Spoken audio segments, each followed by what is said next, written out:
안녕하세요. 교정이 알고 싶다. 교알TV 교정과 전문의 형재영입니다. 양치질을 하다 보면 누구나 한 번쯤은 빨간 피를 확인하게 됩니다. 치약에 거품을 뱉을 때 빨간색 피를 보면 대부분 급히 양치질을 멈추던지 너무 세게 닦았다고 생각해서 약하게 살살 칫솔질을 마무리 짓는 경우가 많습니다. 오히려 이때는 더 오랜 시간 꼼꼼하게 양치해야 하는 순간인데 많은 사람들이 그렇게 하지 못하고 있습니다. 모든 전문가들이 한결같이 하는 말이 칫솔질만 잘해도 치과 갈 일은 없다고 얘기합니다. 그만큼 올바른 칫솔질이 중요하기 때문에 오늘은 칫솔질에 대해서 설명드려 볼까 합니다.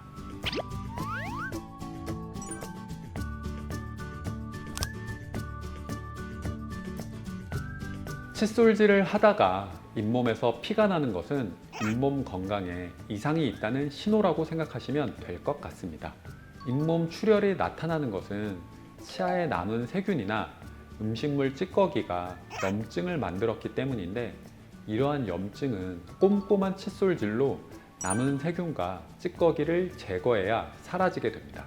출혈은 대부분 바로 먹거나 1, 2주 내로 반복되다가 없어집니다. 통증이 있고 피가 나온다고 해서 칫솔질을 살살 하게 되면 세균과 찌꺼기가 잘 제거되지 못하고 통증은 더욱 악화될 수 있고 심하면 잇몸 뼈까지도 녹이는 치주염으로 악화될 가능성도 있습니다. 치아와 잇몸 사이에는 미세한 작은 틈이 있는데 이를 치주 포켓이라 부릅니다. 잇몸이 치아를 이불처럼 덮고 있는 상황이라고 생각하시면 되는데 이 접하는 곳에 작은 틈이 있고 이 틈 사이에는 세균이나 찌꺼기가 모여 있는 경우가 상당히 많습니다. 따라서 잇몸 염증 예방을 위해서는 치주 포켓을 잘 닦는 것이 매우 중요합니다. 치주 포켓은 보통 깊이가 2에서 3mm 정도인데 뭉친 세균을 제대로 닦지 않으면 염증으로 인해 5mm 이상으로 깊어지게 되고 이러한 경우 치과에서 치료를 반드시 받아야 하며 심해지면 치아가 흔들리게 되고 발치가 필요할 수도 있습니다. 이 때문에 살살 닦지 말고 피가 나더라도 세심하고 꼼꼼하게 칫솔질을 해서 치아에 들러붙은 세균과 찌꺼기를 없애야 한다는 것입니다. 사실 이 공간은 잇몸의 건강 상태에 따라 다르지만 칫솔모만으로는 완벽하게 닦여내기 힘들 수 있기에 치간 칫솔이나 치실까지 사용하는 것이 가장 효과적입니다.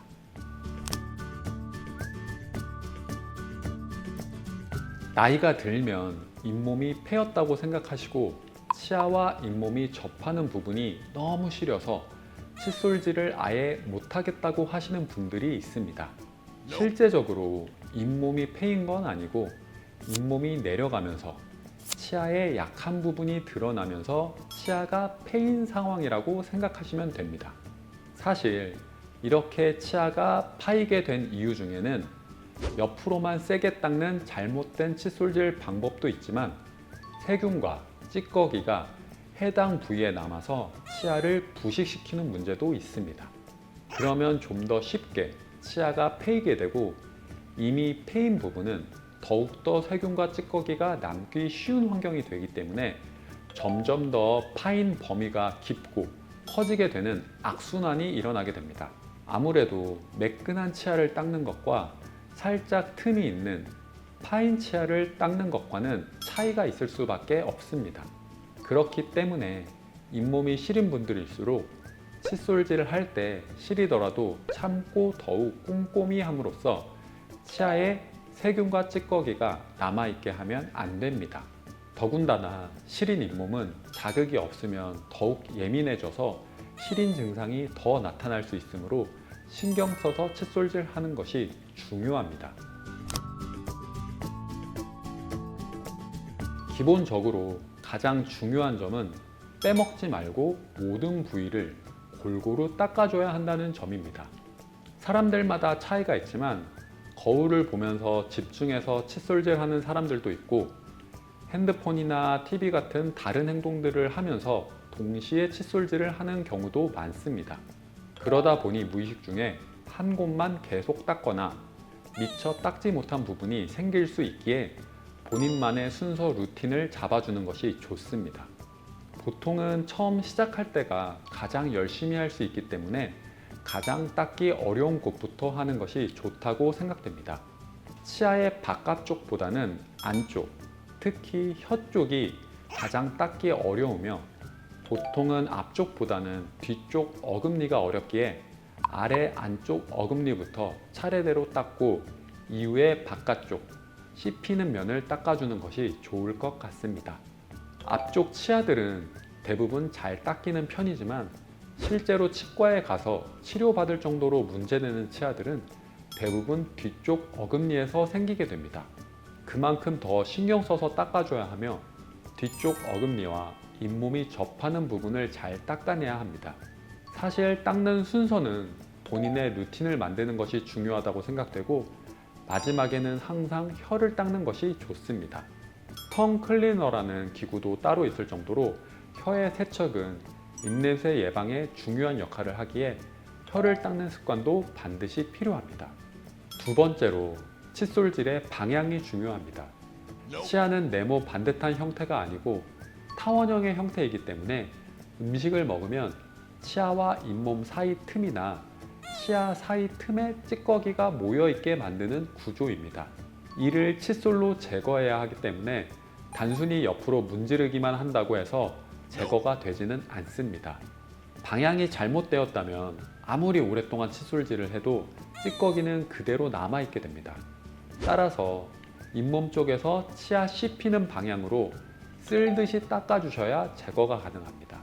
방향이 옆으로가 아니라 위아래 방향인 셈이고 특히 치아와 잇몸 사이 틈에 칫솔모가 들어갈 수 있게 45도 정도 기울여서 진동을 주며 수직으로 닦아내는 것이 가장 효과적입니다. 세 번째로 중요한 점은 칫솔질의 절대적인 시간입니다. 세균이 충분히 닦여나갈 시간이 필요한데 치약을 너무 많이 사용하다 보면 거품이 너무 넘쳐서 그냥 입을 헹궈버리고 멈추는 경우가 많습니다. 한 부위당 10번 정도 닦여야 된다고 하는데 이를 모든 치아에 다 적용하게 되면 실제로는 3분 이상의 시간이 필요합니다. 그렇지만 실상은 1분 내외로 칫솔질을 하는 경우가 상당히 많기 때문에 이런 습관은 개선되어야 합니다. 치약을 많이 사용하면 거품만 많이 생기기에 시간적인 문제와 함께 치아에 남은 찌꺼기 제거를 확인하기도 어렵습니다. 따라서 칫솔모의 3분의 1 정도만 치약을 채워서 물로 헹구지 말고 바로 닦는 것이 효과적인 방법입니다. 요새는 전동 칫솔, 음파 칫솔, 아쿠아핏과 같은 여러 가지 세척 기구들이 많이 생겨났습니다. 굳이 비싼 도구를 사서 쓰는 걸 권하고 싶진 않지만 칫솔질만으로 자신이 없고 부족하다면 다른 도구를 활용해야 된다고 생각됩니다. 보통은 시간 타이머 설정도 되어 있기 때문에 아쉬운 칫솔질 습관을 개선하는 데 효과적이라 생각됩니다. 칫솔질로 검색을 하다 보면 바스법, 회전법, 와타나베법 등 같은 여러 가지 이름이 붙여진 칫솔질 방법을 흔하게 확인할 수 있습니다. 사실 이름이나 방법은 그다지 중요하지 않고 칫솔질 후에 얼마나 치아가 깨끗하게 닦였는지가 중요하다고 생각됩니다. 본인의 루틴을 만들어서 깊숙하게 꼼꼼히 치아 전체를 매일같이 잘 닦아내는 게 미래의 나 자신을 위한 투자라 생각됩니다. 치과를 방문하는 상황은 치료를 받기보다는 검진을 받기 위해 가는 상황이어야 치과에 대한 공포심도 줄어들고 치료 비용도 들지 않을 거라 생각됩니다. 지금까지 올바른 칫솔질에 대해 자세히 설명드렸습니다. 해당 영상이 도움이 되셨으면 좋아요, 구독 부탁드립니다. 감사합니다.